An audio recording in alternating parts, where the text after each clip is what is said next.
S, ಇದು ನಮ್ಮ hot seat. Anyway WhatsApp ಎಲ್ಗೂ ನಮಸ್ಕಾರ. ಮತ್ತೊಂದು interesting ಬ್ಯಾಂಕಿ tech news 131ನೇ episode.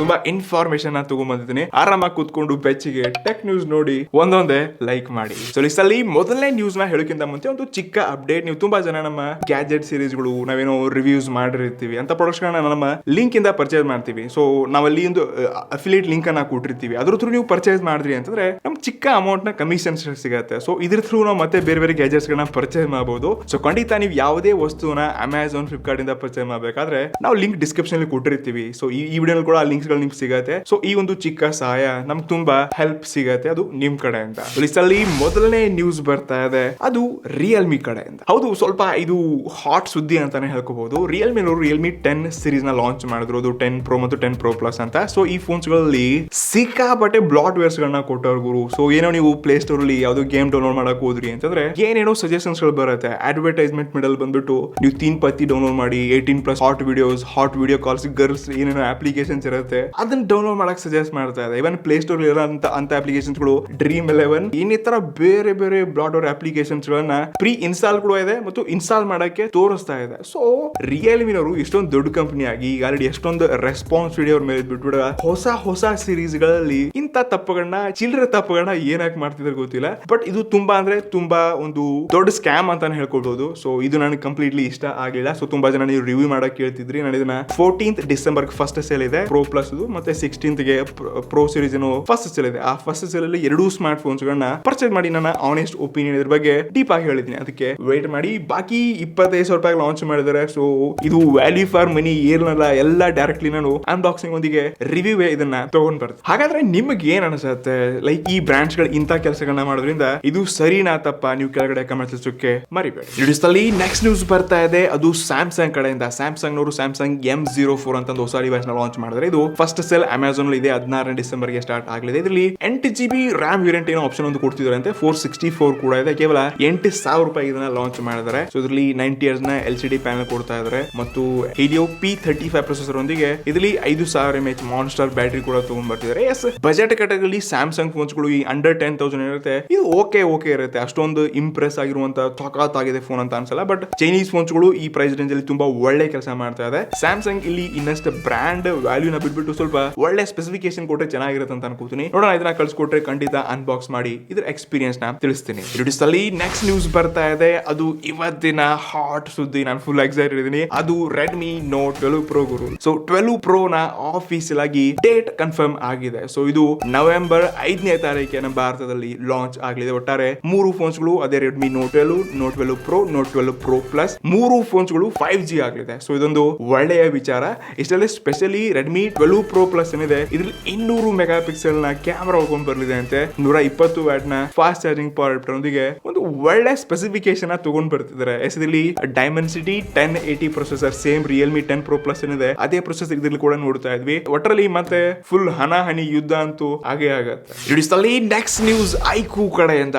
IQ 9 series ನಲ್ಲಿ ಮತ್ತೆ ಪ್ರೈಸ್ ಭಾರಿ ಕಡಿತ. 4,000 ಇನ್ಸ್ಟೆಂಟ್ ಆಫ್ ಕೊಡ್ತಾ ಇದ್ದಾರೆ. ಮತ್ತು ಕ್ರೆಡಿಟ್ ಡೆಬಿಟ್ ಕಾರ್ಡ್ HDFC ಹೊಂದಿದ್ರ ಅಂತ ಮತ್ತೆ ನಿಮ್ಗೆ ಇನ್ಸ್ಟೆಂಟ್ಲಿ 4,000 ರೂಪಾಯಿ ಆಫ್ ಕೊಡ್ತಾ ಇದ್ದಾರೆ. ಸೊ ಖಂಡಿತ ಇದೊಂದು ಗ್ರೇಟ್ ಡೀಲ್ ಅಂತ ಹೇಳ್ಕೋಬಹುದು. ಯಾಕೆ ಪ್ರೈಸ್ ಡೌನ್ ಆಗ್ತಿದೆ ಅಂತ ಕೇಳಿದ್ರೆ, ಜನವರಿ 10ನೇ ತಾರೀಕಿಗೆ ಭಾರತದಲ್ಲಿ ಐಕ್ಯೂ 11 ತಗೊಂಡ್ ಬರ್ತಾ ಇದ್ದಾರೆ. ಎಸ್, ಇದು ಕೂಡ ಒಂದು ಸಖತ್ ಹಾಟ್ ಫೋನ್ ಆಗತ್ತೆ ಅನ್ಕೋತೀನಿ. ಐಕ್ಯೂ 10 ಎಲ್ಲಿ ಹೋಯ್ತು ಗೊತ್ತಿಲ್ಲ. 9 ಆದ್ಮೇಲೆ ಡೈರೆಕ್ಟ್ಲಿ ಇವರು 11 ತಗೊಂಡ್ ಬರ್ತಾ ಇದ್ದಾರೆ.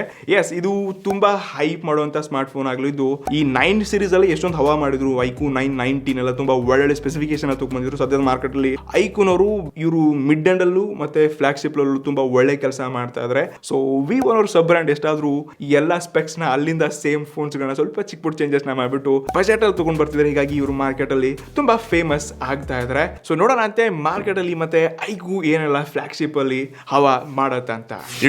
ನೆಕ್ಸ್ಟ್ ನ್ಯೂಸ್, ಐಕ್ಯೂ ಅಂದ್ಮೇಲೆ ವಿವೋ ಅವ್ರು ಹೆಂಗ್ ಸುಮ್ಮನೆ ಇರ್ತಾರೆ ಗುರು, ಇವ್ರು ಎಷ್ಟಾದ್ರೆ ಅಂತಮ್ಮ ಅಂತ ಹೇಳ್ಕೋಬಹುದು. ವಿವೋ ಅವರು ಕೂಡ ಮತ್ತೊಂದು ಆಫೀಸ್ ಆಗಿ ಫ್ಲಾಗ್ಶಿಪ್ ಫೋನ್ ಎಂಟ್ರಿ ಕೊಡ್ತಾ ಇದ್ದಾರೆ. ಅದು ವಿವೋ X90. ಎಸ್, ಇದು ಆಫೀಸ್ ಆಗಿ BI ಸರ್ಟಿಫಿಕೇಶನ್ ಆಗಿದೆ. BI ಸರ್ಟಿಫಿಕೇಶನ್ ಅಂದ್ರೆ ಇದು ಯಾವಾಗ ಸರ್ಟಿಫಿಕೇಶನ್ ಆಗತ್ತೆ, ಯಾವಾಗ ಕಂಡು ಬರುತ್ತೆ, ಅವಾಗ ನೆಕ್ಸ್ಟ್ 2-3 ವೀಕ್ಸ್ಗಳಲ್ಲಿ ಅದು ನಮ್ಮ ಭಾರತದಲ್ಲಿ ಲಾಂಚ್ ಆಗತ್ತೆ. ಸೊ ಪ್ರತಿಯೊಂದು ಫೋನ್ BS ಸರ್ಟಿಫಿಕೇಶನ್ ಆದ್ಮೇಲೆ ನಮ್ಮ ಭಾರತದಲ್ಲಿ ಲಾಂಚ್ ಆಗತ್ತೆ. ಸೊ ಇದು ನನ್ನ ಪ್ರಕಾರ ಜನವರಿ ಫಸ್ಟ್ ವೀಕಲ್ಲಿ ಲಾಂಚ್ ಆಗುತ್ತೆ. ತುಂಬಾ ಸಾಧ್ಯತೆಗಳಿದೆ. ಸೊ ಲಾಸ್ಟ್ ಟೈಮ್ ನಾವು X18 ಅಲ್ಲಿ ಏನೋ ಸಖತ್ತಾಗಿರುವಂತ ಕ್ಯಾಮ್ರಾ ನೋಡ್ಕೊಂಡಿದ್ವಿ. ನಾನಂತೂ ತುಂಬಾ ಹ್ಯಾಪಿ ಇದೆ ಆ ಕ್ಯಾಮ್ರಾ ಒಂದಿಗೆ. ಸೊ X90 ಕ್ಯಾಮ್ರಾ ಟೆಸ್ಟ್ ಮಾಡಕ್ಕೆ ಕೂಡ ಸೂಪರ್ ಎಕ್ಸೈಟೆಡ್ ಇದೆ. ಇದರಲ್ಲಿ ಕೂಡ ಸೋನಿ IMX 866 ಸೆನ್ಸರ್ ಅನ್ನು ತಗೊಂಡ್ ಬರ್ತಿದ್ದಾರೆ. 32 ಮೆಗಾ ಪಿಕ್ಸೆಲ್ ಸೆಲ್ಫಿ ಶೂಟೊಂದಿಗೆ ಡೈಮಂಡ್ ಸಿಟಿ 9200 ಒಂದು ಹೊಸ ಪ್ರೊಸೆಸರ್ ನ ಒಳಗೊಂಡು ಬರ್ತಾ ಇದೆ. ಸೊ ಇಲ್ಲಿ ವಿವೋ X90 ಮತ್ತು X90 Pro ಪ್ಲಸ್ 3 ಸೀರೀಸ್ ಗಳನ್ನ ಲಾಂಚ್ ಮಾಡ್ತಾ ಇದ್ದಾರೆ. ನೋಡೋಣ ಅಂತೆ. ಇದು ಲೈಕ್ 70,000 ಇಟ್ಕೊಂಡು 80,000 ರೂಪಾಯಿ ಹತ್ರ ಲಾಂಚ್ ಆಗುವಂತ ತುಂಬಾ ಸಾಧ್ಯತೆಗಳಿದೆ. ಬಟ್ ವಿವೋನವರು ಕೂಡ ಫ್ಲಾಗ್ಶಿಪ್ ಸೀರೀಸ್ ಅಲ್ಲಿ ಫೋಲ್ಡ್ ಸೀರೀಸ್ ನ ತಗೊಂಡ್ಬಂದ್ರು. X18 ಎಲ್ಲ ವರ್ಲ್ಡ್ಸ್ ಬೆಸ್ಟ್ ಕ್ಯಾಮ್ರಾ ಫೋನ್ಸ್ ಅಲ್ಲಿ ಕೂಡ ಇದರೊಂದು 2ನೇ ಅಥವಾ 3ನೇ ರ್ಯಾಂಕಿಂಗ್ ನೋಡಿದ್ವಿ. ಇನ್ನು ಈ X90 ಸೀರೀಸ್ ನಲ್ಲಿ ಮತ್ತೆ ಏನೆಲ್ಲ ರೆಕಾರ್ಡ್ಸ್ ಗಳನ್ನ ಮಾಡತ್ತೆ ಅಂತ ನೋಡೋಣ.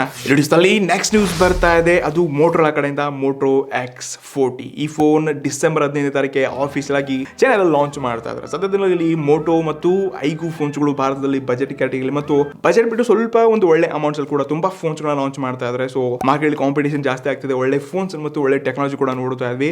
ಸೊ ಮೋಟೋ ಹೀಗಾಗಿ ನನಗೆ ತುಂಬಾ ಇಷ್ಟ ಆಗತ್ತೆ. ಸೊ ಇದು ಕೂಡ ಭಾರತದಲ್ಲಿ ಸದ್ಯದಲ್ಲಿ ಬರಬಹುದು ಅನ್ಕೋತೀನಿ, ಜನವರಿ ಎಂಡ್ ಅಥವಾ ಫೆಬ್ರವರಿ ಸ್ಟಾರ್ಟಿಂಗ್ ಅಲ್ಲ. ಬಟ್ ನಾನು ಮೋಟೋ ಫೋನ್ಸ್ ಗಳಿಗೆ ಪ್ಯೂರ್ ಸ್ಟಾಕ್ OS ಎಕ್ಸ್ಪೀರಿಯನ್ಸ್ ಇರುತ್ತೆ, ತುಂಬಾ ಕ್ಲೀನ್ ಆಗಿರುತ್ತೆ ಮತ್ತು ಏನೊಂದು ವಿಶೇಷ ಟೆಕ್ನಾಲಜಿ ನೋಡ್ಕೊಂಡ್ ಬಂದಿರುತ್ತೆ. ಹೀಗಾಗಿ ಮೋಟೋ ಫೋನ್ಸ್ ಗಳಿಗೆ ನಂಗೆ ತುಂಬಾ ಇಷ್ಟ ಆಗುತ್ತೆ. ಇದರಲ್ಲಿ ಕೂಡ 6.6 inches ಇರುವಂತ ಫುಲ್ HD+ AMOLED ಡಿಸ್ಪ್ಲೇ ಒಂದಿಗೆ 50 ಮೆಗಾ ಪಿಕ್ಸೆಲ್ ಸೋನಿ ಸೆನ್ಸರ್ ಒಳಗೊಂಡು ಬರ್ತಾ ಇದೆ ಅಂತೆ. 4450 mAh ಬ್ಯಾಟರಿ ಒಂದಿಗೆ 68 ವ್ಯಾಟ್ ನ ಪವರ್ ಅಡಾಪ್ಟರ್ ತಗೊಂಡ್ ಬರ್ತಾ ಇದ್ರೆ. ಎಸ್, ನೋಡೋಣ ಇದು ಭಾರತದಲ್ಲಿ ಬರ್ಲಿ. ಮೋಟೋ ಇನ್ನಷ್ಟು ಬಜೆಟ್ ಗೆ ಒಳ್ಳೆ ಫೋನ್ಸ್ ಗಳನ್ನ ಲಾಂಚ್ ಮಾಡಿ ಜನರನ್ನ ಅರ್ಥ ಮಾಡ್ಕೊಂಡು ಒಂದು ಒಳ್ಳೆ ಫೋನ್ಸ್ ತಗೊಂಡ್ ಬರ್ಲಿ ಅಂತ ಹೇಳೋದು ಇಷ್ಟ.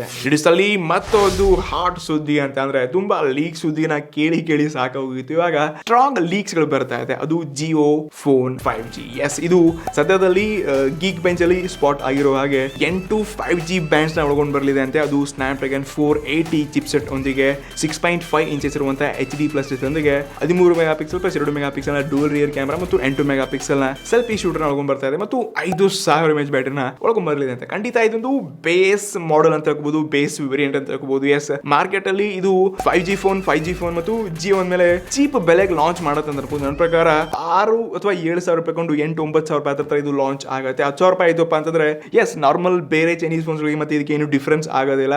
ಈಗ ಡೈಮಂಡ್ ಸಿಟಿ 700+ ಇರುವಂತ ಲಾವನವರಿಗೆ ಕೊಡ್ತಾ ಇದ್ರ ಮೇಲೆ ಏನು ವಿಶೇಷ ಅಲ್ಲ. ಇದು ನನ್ನ ಪ್ರಕಾರ 6,000-7,000 ರೂಪಾಯಿ ಲಾಂಚ್ ಆದ್ರೆ ತುಂಬಾ ಮಾರ್ಕೆಟ್ ಅಲ್ಲಿ ಮತ್ತೆ ಹವಾ ಮಾಡುತ್ತೆ. ಪ್ರತಿಯೊಬ್ಬರ ಕೈಯಲ್ಲಿ 5G ಇರುತ್ತೆ, 5G ನೆಟ್ವರ್ಕ್ ನ ಯೂಸ್ ಮಾಡ್ತಾರೆ. ಜಿಯೋ ಇದನ್ನ ಟಾರ್ಗೆಟ್ ಇಟ್ಕೊಂಡೆ ಇದನ್ನ ಲಾಂಚ್ ಮಾಡ್ತೀರ ಅಂತ ಅನ್ಕೋತೀನಿ. ಎಸ್, ನಿಮ್ಗೆ ಏನ್ ಅನ್ಸುತ್ತೆ? ಜಿಯೋನವರು ಎಷ್ಟು ಪ್ರೈಸ್ ರೇಂಜ್ ಅಲ್ಲಿ ತಗೊಂಡ್ರೆ ಚೆನ್ನಾಗಿರುತ್ತೆ, ಎಷ್ಟು ರುಪೀಸ್ಗೆ 1 GB ಡೇಟಾ ಸಿಕ್ಕಿದ್ರೆ ಚೆನ್ನಾಗಿರುತ್ತೆ? ಇದ್ರ ಬಗ್ಗೆ ನಿಮ್ಮ ಅನಿಸಿಕೆಗಳನ್ನ ತಿಳಿಸ್ಕೊಡಿ ಕೆಳಗಡೆ. ಮತ್ತು ಸ್ಟಾರ್ಟಿಂಗ್ ಹೇಳಿದಾಗೆ ನನ್ನ ಅಫಿಲಿಯೇಟ್ ಲಿಂಕ್ಸ್ ಗಳಿಂದ ನೀವು ಗ್ಯಾಜೆಟ್ಸ್ ನ ಪರ್ಚೇಸ್ ಮಾಡಿದ್ರೆ ನಮ್ಗೆ ತುಂಬಾ ಸಹಾಯ ಸಿಗುತ್ತೆ. ಸೊ ಬಾಕಿ ನಿಮ್ಮ ಅನಿಸಿಕೆಗಳನ್ನ ಗಮನಿಸೋಕೆ ಮರುಬಡಿ ಸಿಗುತ್ತೆ ಬಂದಿರಲಿ. ಅಲ್ಲಿ guys, see in the next one. ಬೆಚ್ಚಗಿರಿ. ನಮಸ್ಕಾರ.